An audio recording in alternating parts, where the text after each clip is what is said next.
임금은 정주 선천으로 향하고 민심은 어지러워짐. 임금께서 평양성을 나온 뒤로부터 인심이 허물어져서 지나는 곳마다 난민들이 문득 창고로 들어가서 곡물을 약탈하여 순안, 숙천, 안주, 영변, 박천의 창고가 차례로 다 허물어져 버렸다. 이날에 임금께서는 가산을 출발하셨는데 이때 가산 군수 심신겸은 나에게 일러 말하기를 이 고을에는 양곡이 잠옷 넉넉하고 관청에도 또한 백미 1천석이 있습니다. 이것을 명나라 군사에게 먹이려 했는데 불행히도 일이 이 지경에 이르렀습니다. 공이 만약 조금만 머물러 진정시킨다면 고을 사람들이 감히 움직이지 못할 것입니다. 그렇지 않으면 난동이 일어날 것이오니 소인도 또한 여기에 머무를 수가 없겠으므로 장차 해변을 향하여 몸을 피하겠습니다 하였다. 이때 심신겸은 이미 그 부하들에게 명령할 수가 없었다. 홀로 내가 데리고 있는 군관 6명과 도중에서 거둬 모은 패잔병 19명은 나와 약속하고 스스로 따라오게 하였으므로 각각 활과 화살을 휴대하고 나의 곁에 있었다. 심신겸이 이를 의지하여 스스로 지키려 하는 까닭으로 그렇게 말하는 것이었다. 나는 차마 갑자기 떠날 수가 없어서 얼마 동안 대문에 앉아 있으니 해는 벌써 한낮이 지났다. 다시 생각해보니 임금의 명령도 없는데 마음대로 머물러 떠나가지 않은 것이 도리의 미안함으로 드디어 심신겸과 헤어져 길을 떠나 효성령에 올라서 머리를 돌려 가산을 바라보니 고을 안은 이미 어지러워졌다. 심신겸은 창고의 곡식을 다 잃어버리고 도망하였다. 그 다음 날에 임금께서는 정주를 떠나서 선천으로 향하시며 나에게 정주에 머물러 있으라고 명령하셨다. 이때 고을 사람들은 이미 사방으로 흩어져 피란하고 다만 늙은 아전 백학송 등 몇 사람이 성 안에 남아있을 따름이었다.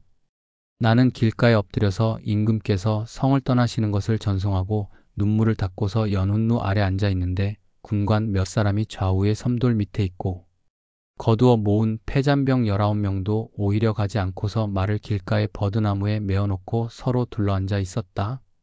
저녁때가 될 무렵에 남문을 바라보니 몽둥이를 든 사람들이 밖으로부터 연달아 와서 왼쪽 방면을 향하여 감으로 군관을 시켜 이를 살펴보게 하였더니 창고 밑에 모여든 사람이 벌써 몇백 명이나 된다고 하였다.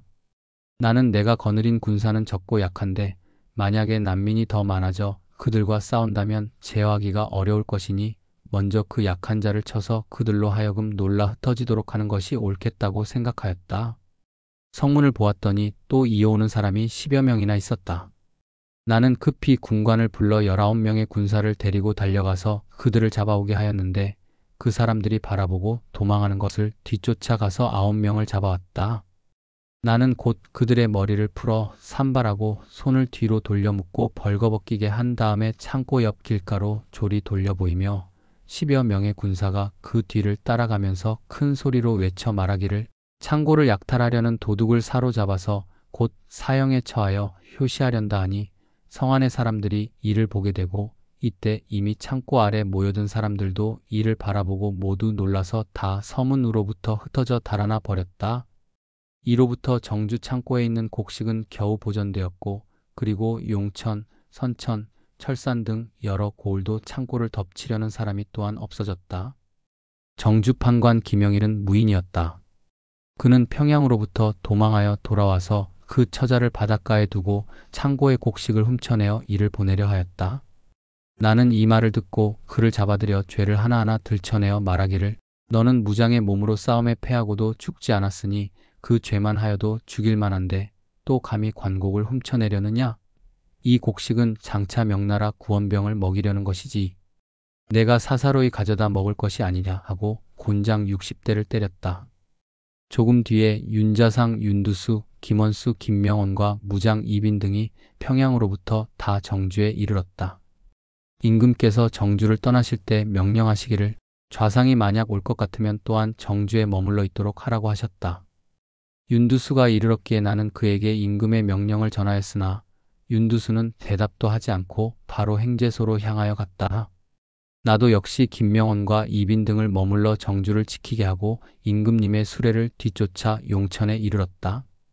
이때 여러 고을의 백성들은 평양성이 함락되었다는 말을 듣고 왜적들이 뒤따라올 것이라고 생각하고서 모두들 산골짜기로 숨어버려 길에는 한 사람도 보이지 않았다.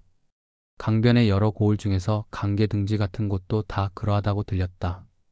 나는 길을 떠나 곽산산성 밑에 이르렀는데 보니 두 갈래 길이 있으므로 하졸에게 묻기를 이 길은 어디로 가는 길이냐?